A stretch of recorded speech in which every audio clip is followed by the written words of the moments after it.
Hey, it's Eric Crawford from WDRB Sports. I don't know if anybody wants to, but I think we need to talk about Louisville men's basketball. Another lopsided loss on Sunday, this time in the ACC opener to Miami. 8th straight defeat for Kenny Payne and his team, and it doesn't look any better. It never has looked any better from day one, and that's a problem that fans have, and fans are frustrated and angry, and they have a lot of problems, and I know because I hear about them on social media and from fans at the grocery store and wherever else you go, and they have a right to be angry. I don't think anybody expected it to be this bad. I don't think anybody expected it to be great. Louisville fans know basketball, and they know good basketball when they see it, and they know bad basketball when they see it. And what they're seeing right now is bad, and I don't think anybody's trying to argue with them on that. This is not a team that really anybody could have reasonably expected to be very good. They lost 15 of their last 18 games last season. They, under a coach who'd had a lot of success at different places, went 6-7 under Chris Mack, and then they lost 15 of their last 18 with those games that he had lost on top of it. I mean, they weren't going to be a great team. They lost some of the more talented pieces on last year's team and didn't replace them. And there's the problem. The problem I think that Louisville fans have isn't just the losing. It's not just losing basketball games. I think people understood that there were going to be some losses this season and it was going to be a rebuild situation. What I don't think they expected was to get the doors blown off every single night, and to have a team that did not look engaged, did not look enthusiastic, did not appear to be playing hard, did not win the hustle points, doesn't appear to know what it's doing at a lot of times.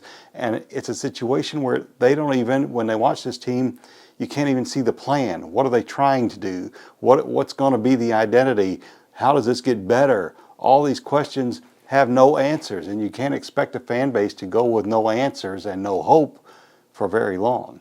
We're just 8 games in, and a lot of people have checked out, and that's a tough thing. The other tough thing that Kenny Payne is facing now is that this is so bad that people are stopping nationally to watch. I mean, they had nationally televised games in Maui where they got blown out and did not look good. They looked bad in the first half against Miami on Sunday, and Dick Vitale is tweeting me and Rick Bozich and Mike Rutherford and talking about how bad things look and how Payne, why didn't he get more in the transfer portal? He's got to go get somebody, a high-level recruit now. Obviously, they know that, and they're trying. Why didn't he get better players in the transfer portal? That's a question that comes a lot.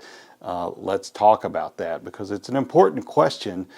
Why did that happen? Well, it was kind of a perfect storm. You're trying to get transfer players, and there were some targets out there, not great guys, but guys that could have helped this team, and you go after them and get them. But look, all of the things being equal, and sometimes it was equal, and sometimes Louisville's offering more NIL money than other schools, but for a transfer to go somewhere that may not play in the NCAA tournament, and that was the recruiting pitch being used against Louisville the whole off season.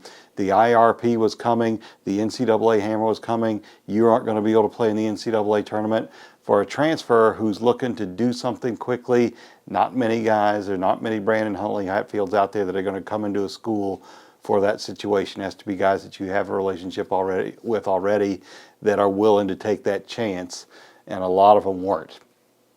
And that was a problem for Kenny Payne. It remains a problem because they don't have the guard play to be competitive right now.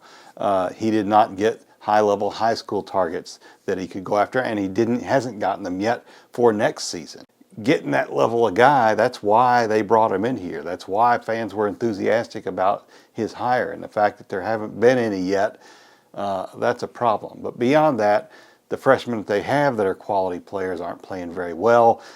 Nobody looks like is getting any better, and it is an untenable situation. Something either has to improve, there has to be a recruit added, there has to be multiple recruits added, there has to be a better explanation than people are given right now.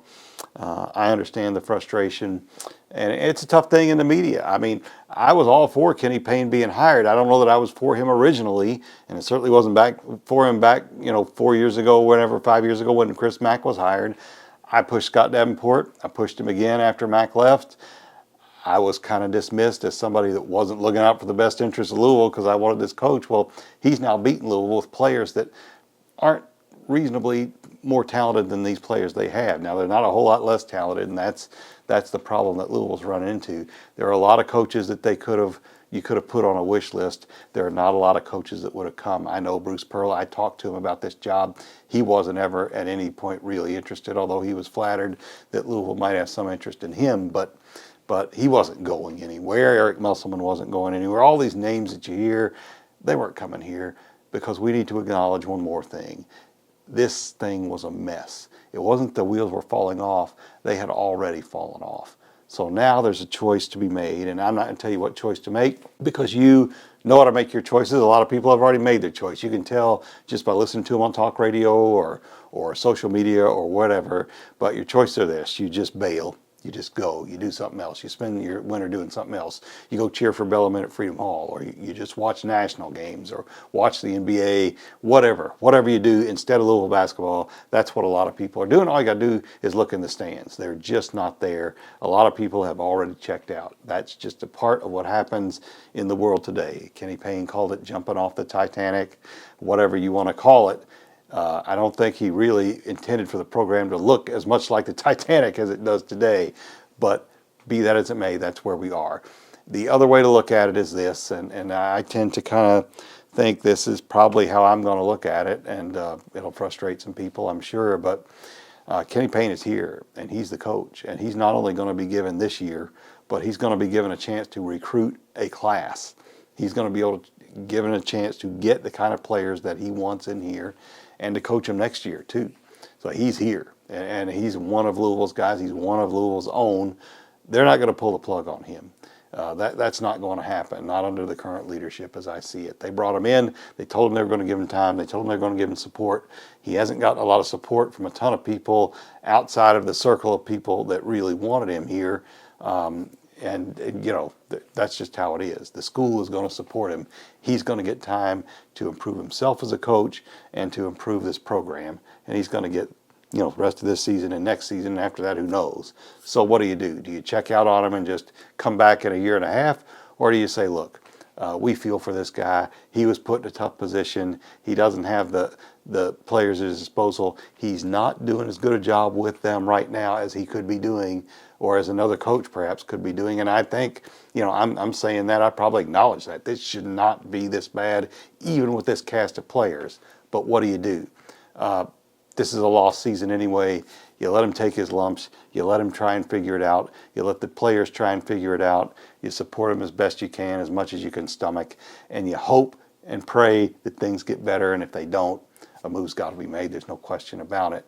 But it's certainly tough. It's tough to cover. I don't know what to do. I can't sell you that this is anything that you want to be watching or want to see or want to be representative of right now. It's not. It's not acceptable. People are saying that, and I'm not arguing with you because it's not. So don't know where exactly it goes from here. Hard to see it getting a whole lot better. If they don't get a win next weekend when Florida A&M comes, I don't know where the win comes from. I don't know where the first win comes from, certainly not the second, but teams have a right to get better. Players have a right to figure it out, to buy in a little more than they have, and maybe things get better in the future.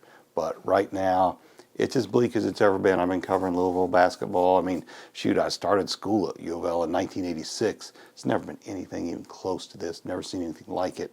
And this program is so important to this community that it's just has a depressing effect on things going on here. So we've had to get through a lot of things as a community, and this is another one that we'll have to see. I hate to see it rip people apart over basketball and results and things like that, and I hope that's not going to be the case moving forward. But this is a tough spot, and it's going to be tough for a while. There's no other way to put it. You could fire all the coaches tomorrow. I don't think that really improves that. This season is lost, and you know, how it moves forward and how all this improves, we'll see. Hopefully they can put something together and something to feel good about, but tough to see right now. Anyway, that's just how I see it. You'll feel how you want to feel and act how you want to act, and there are no wrong answers in this right now because it's a tough situation.